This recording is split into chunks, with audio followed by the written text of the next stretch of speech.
So where we left off last time was talking about Java threads. I'd given you kind of an overview of some aspects of threads. We talked about how they support concurrency, how the case study worked at a high level. We'll look at that in more detail in a second.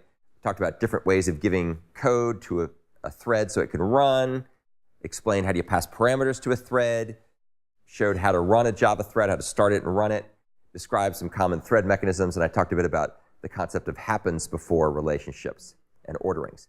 What we're going to do now is we're going to look at the implementation of the app in more detail, and I'll kind of walk you through the design, and then I'll show you the code, and I'll run it so you can see what it actually does. And then once we've done that, you'll be in a position to understand in more detail the pros and cons of the different thread programming models. In other words, different ways of giving code to a thread. So let's talk about the app. This app basically computes the greatest common divisor, which, as you undoubtedly know, is the largest integer that divides two integers without a remainder. And I'll show you the app in a second, but basically you have a bunch of different ways of running the computations, and depending on what you click on, you'll see the computations running, and it'll give you the results of doing the GCD for big random numbers, either positive or negative. Turns out that there's a bit of controversy about this, but you can in fact compute the GCD of negative numbers and positive numbers. Here's basically how this works. So there's a bunch of classes. I'm not going to talk about all of them, but there's a lifecycle logging activity class, which helps with debugging, showing how your app activity events are and lifecycle operations are occurring. There's something called the main activity, which is where all the kind of Android-specific stuff goes, things related to actually visualizing the app running. And then there's also a couple of other methods here that sort of start things off. One of the things you can do is you can run a GCD of two numbers by extending the thread superclass. So that's one approach we'll look at. And the other way is to basically implement the runnable interface. So let's show the example here. Let's see. Here now is the program. You can see we have these different ways of running things. We can run with the runnable approach, and it goes ahead and computes, I think it's 10 GCD operations. We can run with the thread approach, does the same thing. And then it has this third approach called run thread runnable, just like run spot run. And I'll show you what that does in a second. That uses yet a different approach. And each of these approaches are meant to show off different features of Java that we've been talking about. OK, so here is the code. Let's take a quick look at the main activity. This is what Android uses to interact with the user. In other words, prompt with those buttons we just saw. We have a couple things. We have a text view, which is used to display the output when we compute the GCD. We have a scroll view that lets us scroll it. There's a method called onCreate, which is a hook method that's invoked automatically by the Android framework when the activity first starts to run. I'm not going to talk about this in detail. It just shows how you set the content view, which is what lays out the actual display. And then we go ahead and store the text view and the scroll view in fields within the class so we can access them easily in later parts of the program. Here's what I really want to focus on. This method run runnable. This is the method that gets called back when we choose the run runnable button. And when that happens, you can see what we do is we create a new runnable, passing in this activity. And we then take that runnable and we say new thread, and we give it the runnable. And then we go ahead and stash that thread away in a local field, and then we start the thread. Obviously, we could have done this in a more concise way. There's other ways to write this, but that's one way to do it. A little bit verbose, but it helps to make the comments easy to see. Here's the run thread approach. This approach creates a new thread, and then it uses the so-called fluent interface programming style in order to set the activity to this. We need that so we know where to draw the results. And it then goes ahead also and sets the random number generator, and then it starts the thread. Notice in all those cases, both those cases we've seen so far, the thread that's created just kind of runs in the background as a daemon. Not really a daemon, but just runs in the background, and the user interface goes off and does its thing. Here's yet another approach. This is called run thread and runnable. This is just to illustrate something different. In this case, we go ahead and we create a list of threads. So we have a list of threads. And in this particular case, we're going to make it easy. We're just going to go ahead and put one item into the list. So, we start by putting one item into the list. This one puts the GCD thread implementation into the list. Then we go ahead and use the GCD runnable item and put it into the list. So now we have two elements in our list, both of which are threads, neither of which have been started yet. We then go ahead and say, for each element in the list, go ahead and start. That uses our nice method reference style approach with Java 8. So we start the threads up and running. And then we create a third thread, which is whose purpose in life is just to wait for the other threads to finish. So we're going to go ahead and make a new thread. Inside the thread, we have a lambda expression. For each element in the thread list, we're going to go ahead and wait for that element to finish. And then we start this thread. So what we have here is this is typically called a waiter thread. And you guys used that in assignment 1A and 1B, of course. And so that thread's purpose in life is just to wait for the other threads to finish up. So when those threads are done, then we print this diagnostic message, which ends up showing up in a log file. All right, here's a little bit of other stuff. Here's the print line method. You can see what this does is it goes ahead and makes a command. Notice this is a lambda expression. We set a lambda expression to a runnable command, and that's going to go ahead and basically take the string that we get back and print it, and then scroll down by one, so it just scrolls down the display. And then we go ahead and take that new command we made, and we run that on the user interface thread. Remember, in Android, you always have to make sure that anything that interacts with the user runs in the context of the user interface thread, and that's what this is, the UI thread. And then there's also some other stuff to shut things down and destroy stuff. This particular example doesn't go as far as we will go later with this. Okay, so let's take a quick look at GCD thread.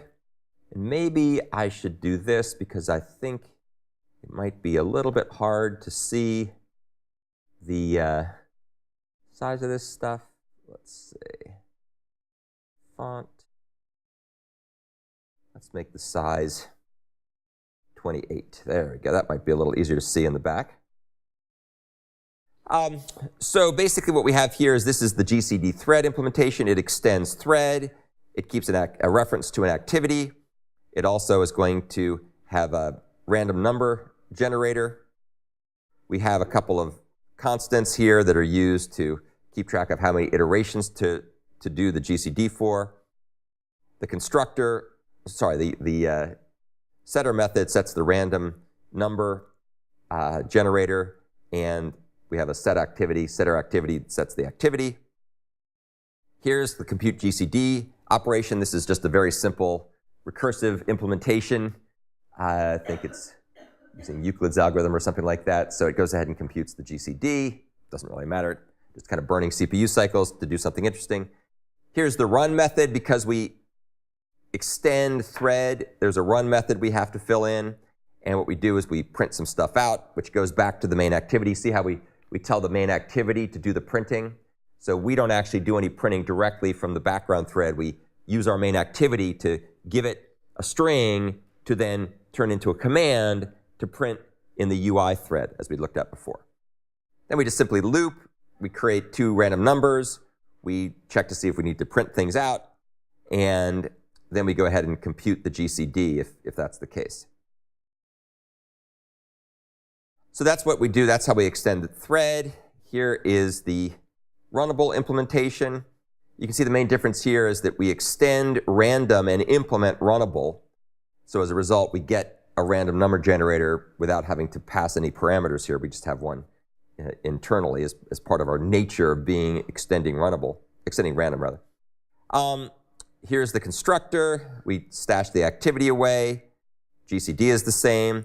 And the run method is almost identical. The main difference is that because we extend random, we can say next int without having to give an object. Whereas if we don't extend random, then we pass the random number generator object into the class, which is what we did with GCD thread. So otherwise, this is pretty much the same thing as it was before. And so as a result, we'll generate these random numbers.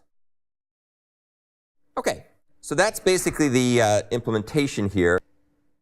So now that we've talked about the implementation, let's kind of compare and contrast the pros and cons of the different approaches. So we'll talk about the good things and the bad things about each approach.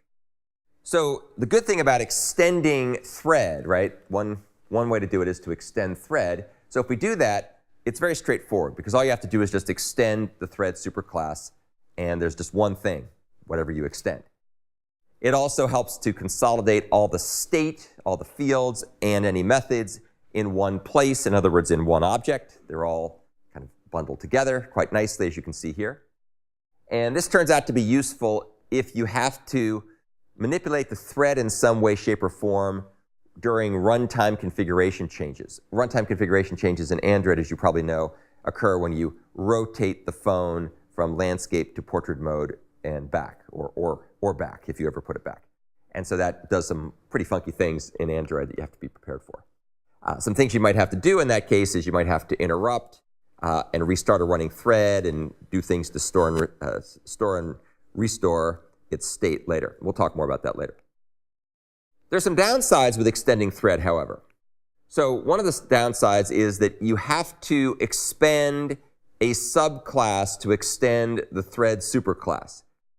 And this is tricky-ish because in Java, as you undoubtedly remember, you can only have one superclass per subclass. Java does not support multiple inheritance of classes. You can have multiple inheritance of interfaces, but not multiple inheritance of classes. So that gets a little tricky.